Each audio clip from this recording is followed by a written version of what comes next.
En nou in de studio binnen Oorskoot, Klaske Maus en Hilda Meijer. Want zij zijn initiatiefnemers van de aanschuiftafel. En op ik hier het even opzocht op Facebook. En er staat: met de aanschuiftafel willen we verbinding en saamhorigheid creëren tussen alle inwoners van Veenwouden en Veenwoudsterwol.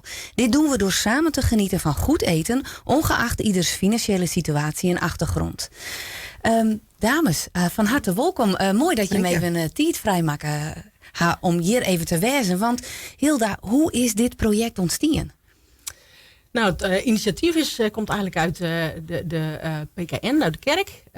Die waren al langer van plan om iets te gaan organiseren voor mensen van binnen de kerk, maar ook in verbinding met mensen vanuit het dorp. Maar daar was eigenlijk nooit tijd en ruimte voor. En toen hebben ze mij gevraagd, als relatieve buitenstaander eigenlijk, om eens te kijken of ik dat op kon zetten. En ik zei, dat wil ik wel doen als ik een stuurgroep bij elkaar kan krijgen die de schouders daaronder wil gaan zetten. Ja, want hoe gaan zij daar eigenlijk benaderen dan? Want of bist lid van de kerk? Ik ben lid van de kerk, ja. Maar ik organiseer ook altijd de kookclub voor de Alpha cursus. En we kwamen elkaar op de Priesterrekken tegen en zo van. En toen werd ik gevraagd van, jij doet dat altijd, zou je ook? Hè? Dus dan is de connectie richting een aanschuiftafel of een sociaal eetcafé, zoiets was eigenlijk een beetje de bedoeling. Van, zou jij daar iets in kunnen betekenen? Ja, want de vraag leidt er al. Wie er een protte verlet om mensen in verbinding met elkaar te brengen, toch middels met elkaar te eten. Kist u daar wat meer vertellen, Klaske? Nou, er wie inderdaad wel een vraag van hoe kunnen wij verbinding brengen in het dorp en hoe kunnen wij ervoor zorgen dat mensen elkaar moetje en ik mensen die het elkaar normaliter misschien net moetje. En dit weer wel een heel mooi gelegenheid om dat op te zetten. En inderdaad, nadat de Mierskip verbouwd waren en er een grotere keuken in kwam, wie de vraag van, nou, kunnen wij daar dan iets makkelijker doen en hoe kunnen we dat er makkelijker opzetten? Ja, en hoe waren ze benaderen toch Hilda of ja. Hek? Oké. Ja. En zo ben je initiatiefnemers waren van dit project. Ja, dat klopt. Hilda die kwam bij mij en die zei van, ja, ze zijn mij vregen voor dit project.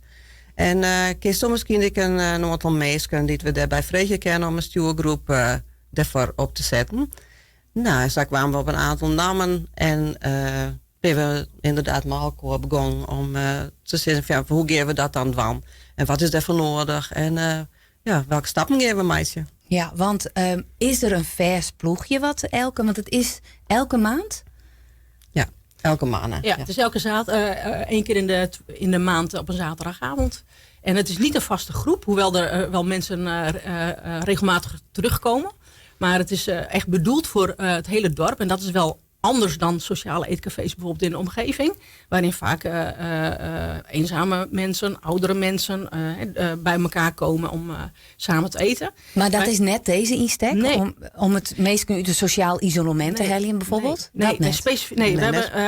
Dat is juist, wij hebben daar een andere visie op. Wij zeiden van, we willen verbinding brengen in het hele dorp. Dat betekent dat wij dit op gaan hebben gezet voor alle inwoners van Veenwouden. Want dat is wel de groep, de verbinding tussen de bewoners. Jong en oud, arm, rijk, wat je achtergrond ook is. Wel kerkelijk, niet kerkelijk, maakt allemaal niet uit. En dus dat iedereen kan komen. En we merken dat er alleenstaanden komen. Die nemen soms ook de buren nu mee. Of iemand die ze ook kennen vanuit het dorp, zeg maar. En dus die groep, die weet elkaar daarin al wat te vinden. Maar ook gewoon mensen die gewoon koppels of gezinnen hebben we nog niet gehad. Maar wel al iemand die zijn volwassen kind meeneemt of wat dan ook. En dat is ook echt de bedoeling. Ja. En Sanjone, hoe ziet Sanjone eruit? Wordt er toch een meesken eten zien of kind dat in een meerskip? Ja, nou, zat het nou hier de laatste keer. We hebben nou een keer of 3 dit dienen. Dan wordt er deels, ik thuis al eten klein maken, want er is dus we hebben best een hele grote groep vrijwilligers die het mij helpt. En die is opgesplitst in een kookgroep en in een groep die de omkleding doet en de bediening en het opruimen naar de tijd. En dan gaat de kookgroep, die gaat maar een menu samenstellen. En dan gaan zij ik zeggen van, nou, wat is het handigste? Kennen we dat deels thuis doen? Kennen we dat deels in de meerskip zelf doen? Dus daar zie je dus een goede waai in. En dan op de jong zelf, dus nu het jong, dan komen zo'n uur of 5 zo'n beetje komen mensen bij elkaar. En dan gaat de kookgroep daar maar ook bezig om de boel alle keer te maken en te verzorgen. En daarna komt de groep voor de aanklaring en die gaat de tafels klaarmaken en die gaat zorgen dat de mensen als ze binnenkomen, dat ze en weten wat ze de jas kwijt kennen, dat ze even naar de tafel gebracht worden, want het is echt de bedoeling. We hebben lange tafels, dat mensen echt aanschouwen. Dus het luist van achter nou beginnen en dan aanschouwen en net in groepjes zitten gaan, want dat is echt de opzet. Van aanschouwen en Sjen, dat dan ik maar een oor in contact komt en ja, dat is deze wisselende samenstellingen binnen en dat is een oorgesprek, maar ik oren mensen kennen. Ja. En hij hem ook bijvoorbeeld verbinden je hem direct wel thema's aan, of doen ze een quiz, of is er muziek? Nou, daar ben we nog naar ontsjen, want we hebben nou 3 keer dit dien. En wij zijn eigenlijk een beetje aan het uitbouwen en zeggen van ja, wat is er mogelijk? Waar herinneren we het aan? En dus het is wel de bedoeling dat wij, Aas en ik, wat meer met thema's werken. Maar dat is maar een proces wat nog groeit. Ja. En hoe het eten, is het eigenlijk een beetje eten wat de pot skaft? Of is het gewoon van, ik ken jou. Stel je voor mensen met intoleranties. Ken mensen dat van tevoren ook onja van, ik wil heel graag komen, maar ik heb bijvoorbeeld een glutenintolerantie of een lactose-intolerantie. Dat is niet mogelijk. Want wat we wel doen is alleseters of vegetarisch. Die 2 varianten zijn er wel. Verder is het inderdaad eten wat de pot schaft. Dus dat is ook anders dan een restaurant. Dat willen we ook graag. Als je komt eten is het een verrassing wat je krijgt. Wel 3 gangen menu. Dus het is echt wel goed eten ook. We willen ook gewoon gezond eten op tafel zetten.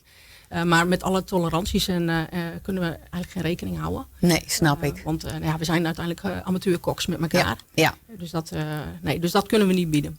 En hoeveel mensen komen er zo gemiddeld op een unit te eten?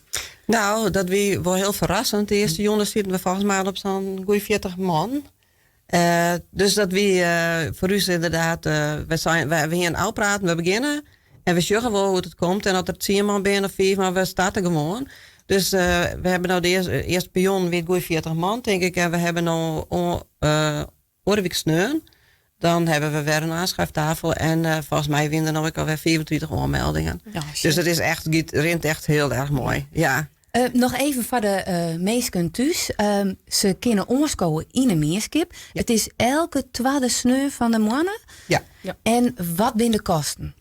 €4. En waar kunnen meesken hun, want ze mat hun denk ik even opjaan. Ja. Waar kunnen meesken hun opjaan als zij mij eten willen? Dat mag je wel even.